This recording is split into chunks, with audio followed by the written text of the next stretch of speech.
Having spent hours exploring and enjoying Kamurocho and Suddenbori, I am no longer proud to say that it took me this long to play a Yakuza game.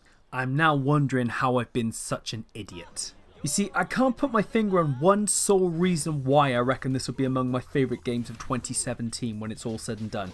It might be the crisp bare knuckle combat which sits somewhere between a Ninja Gaiden and the Streets of Rage. It might be the ridiculous charm that the game seems to pull off time and time again, whether you're singing a random karaoke song or you're being awarded an actual turkey for getting 3 strikes in a row in bowling. It could just be the hilarious situation you continuously find yourself winding up in, like having to dress up and act like a producer on a feature film, or give tip to an aspiring band to want to add an edge to their personality. Hell, it might just be the 1980s Japanese culture and exploring that through supermarkets and amusement arcades and tense nail-biting cut sequences. Whatever it is Yakuza does, it does it so well that it's both incredibly difficult to put down or forget about. And that's not only because you can repeatedly smash someone upside the head with a bicycle should you feel so inclined. And there is just so much content in here with well-designed minigames of darts and pool, as well as the hidden extra well-ported version of Sega Classic Space Harrier. You can quite easily lose yourself wandering around, entertaining yourself in various different ways without following the story, and it feels all the more gripping based on how alive and interactive the world around you actually is, both in a positive and negative way. Sometimes you'll have hoodlums chasing you down the street for money, other times you'll find yourself inadvertently bumping into 2 people on a date who are just trying to get out of the rain. But the most impressive part of all is how compelling and enriching the story actually is. There's a narrative here that is even capable enough of justifying the ludicrous amount of violence you're about to be subjected to.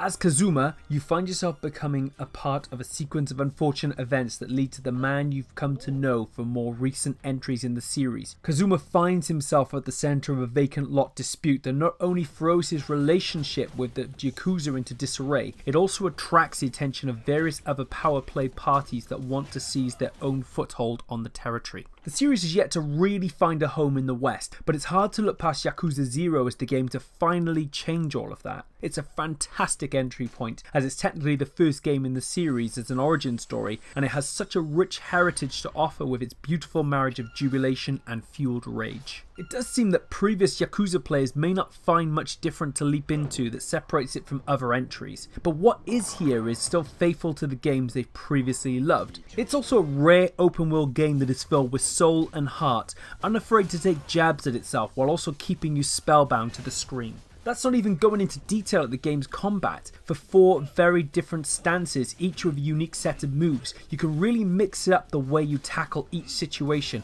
1 minute grappling your opponent to the ground and the next ducking and weaving around them, peppering them with blows. The variety and diversity is enough to really make you consider your tactics, but likewise keep it fresh if you want to mix things up a bit. And when you're fighting swaths of enemies all circling around you hungry for blood, you'll seriously need to consider your approach. You'll have to stay patient and time your strikes effectively, even more so when you reach the boss battles. Not since Ninja Gaiden have I felt as on edge and invested in the action. So many open world games are devoid of feeling and actually making you give a damn about what's happening around you or helping out other people. The process of going from A to B generally feels soulless and a bit demoralising. And yet I wanted to explore every nook and cranny in Yakuza. I wanted to see what crazy side quests the development team could come up with next. I wanted to know how ludicrous the game would actually get. Likewise, I wanted to learn more about the world and how I'm directly influencing it with my actions. It is easily one of the best open world experiences I've ever been part of. The game is just so beautiful as well. The neon Blade Runner-esque signposting and the look and the feel of the convenience stores, the way faces move when you speak in dialogue or engaging in conversation, the compact nature of alleyways and the look of buildings. Yakuza 0 will transport you and situate you in its world so effortlessly and easily that you'll find it very difficult to actually leave. Barely 3 weeks into the year and Yakuza 0 is a game I'm going to remember come December 2017. Heck, it's a game I'm going to remember the December after that, and probably the one following. Sega have crafted a truly upbeat and entertaining sandbox environment that just keeps delivering time after time. I am officially a Yakuza convert, and I need my next fix of this amazing series, and I've no doubt that after playing Yakuza 0, you will too. So on the pro side, it's a vast, entertaining open world, there's tight, dynamic, engaging combat, it's a beautiful look and feel, and there's actually a really gripping story underneath all of this.